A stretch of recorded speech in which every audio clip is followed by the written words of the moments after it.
Assalamualaikum warahmatullahi wabarakatuh teman-teman. Kembali lagi bersama aku Desi Fitria. Selamat puasanya. Sekarang udah berapa hari ya? Udah seminggu lebih kayaknya puasa. Selasa ke Selasa dan karena hari Rabu gitu. Wow, semangat banget melaksanakan ibadah puasanya dan berikan yang terbaik. Oke. Jadi pada video kali ini tuh aku mau ngebahas tentang eh, cara pengelolaan sampah.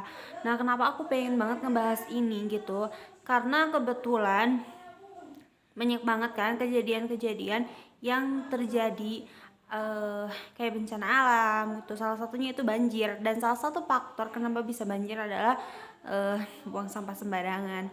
Nah, di sini tuh aku mau ngebahas gimana sih caranya supaya kita itu bisa nggak buang sampah sembarang atau minimal meminimalisir sampah tersebut. Nah, sudah kita ketahui bahwa sampah itu ada sampah organik dan sampah anorganik gitu kan teman-teman. Nah, untuk sampah organik itu sampah yang bisa terurai, dan untuk yang anorganik itu yang sulit terurai seperti itu kan. Nah, pada video kali ini tuh aku mau ceritain gimana cara pengelolaan sampah di tempatku aja ya, di daerah rumahku. Nah, kalau untuk sampah di tempat aku, khususnya di rumah aku, alhamdulillah sampah di rumah aku tuh sangat bermanfaat banget. Bahkan kadang kita juga nyari sampah gitu. Kok bisa sampah dicari gitu? Iya, karena mau kita manfaatin gitu.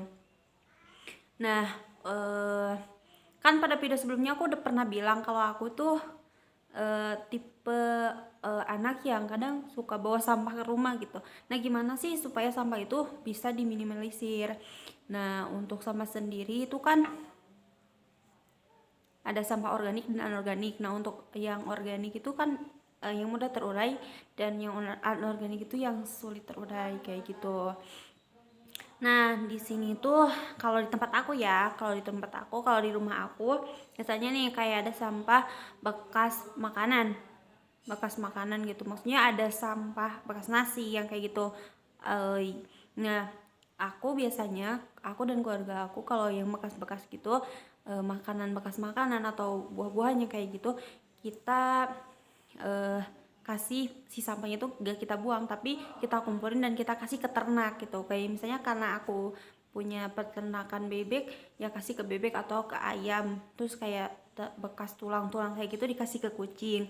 Nah, terus kalau kayak bekas eh, kulit pisang atau kulit buah-buahan dan lain sebagainya kita kasih ke domba gitu kan.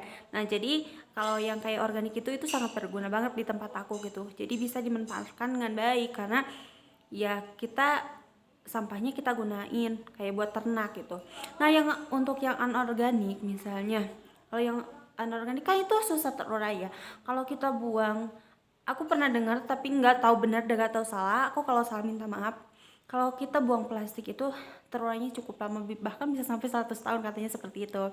Nah, makanya kita harus sangat hati-hati. Nah, kalau di tempat aku kayak sampah bekas plastik, bekas pempes anak, atau kayak bekas baju yang udah nggak kepake gitu. Nah, kalau aku nih kayak baju nggak kepake, aku pakai lapel gitu, buat bukan lapel aja sih, kayak buat ngelap-ngelap gitu, atau aku buat masker gitu.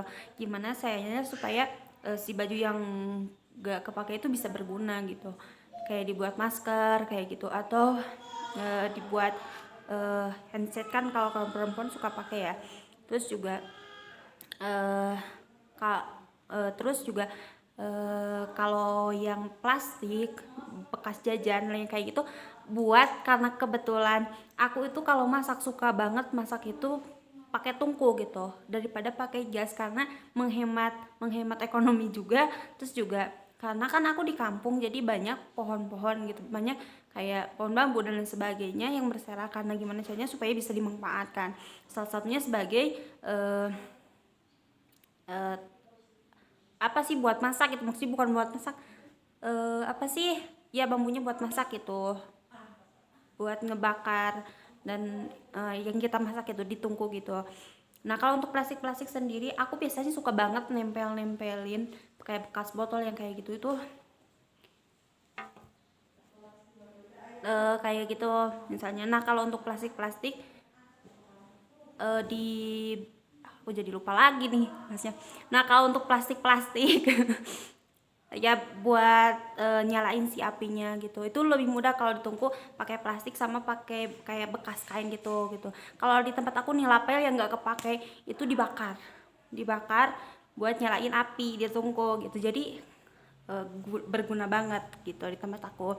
Kayak kertas itu sangat berguna gitu buat nyalain api buat kita ntar masak gitu. Apalagi bulan puasa gini kan lama banget tuh kalau masak gitu. Nah kecuali kalau sahur itu kita pakai gas gitu.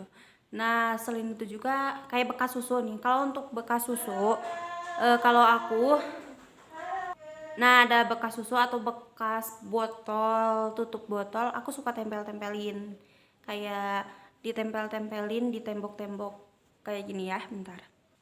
Nah kayak gini, kalau kayak bekas tutup susu atau botol-botol bekas aku gunain kayak bunga-bunga kayak gini buat di kamar tuh, bagus kan. Nah kalau untuk kayak kardus itu kayak buat lambing kayak foto gitu, kayak gitu.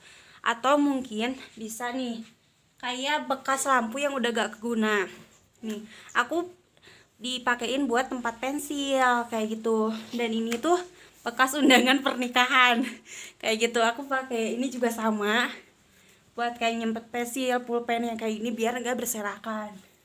Nah kayak gini buat ngegantungin kayak bondo kayak gitu-gitu, kayak nente kayak gitu-gitu. Nah ini juga sama, ini lampu kan, lampu itu ada yang kayak batang kayak gininya ya. Nah terus ada yang kayak bukan cangkokan, yang kayak gininya aku gunain juga buat nyimpen obeng. Di sini tuh ada obeng buat nyimpennya kayak gini-gini, kayak gitu. Makanya sangat bermanfaat gitu, dan kita harus bisa memanfaatkannya seperti itu.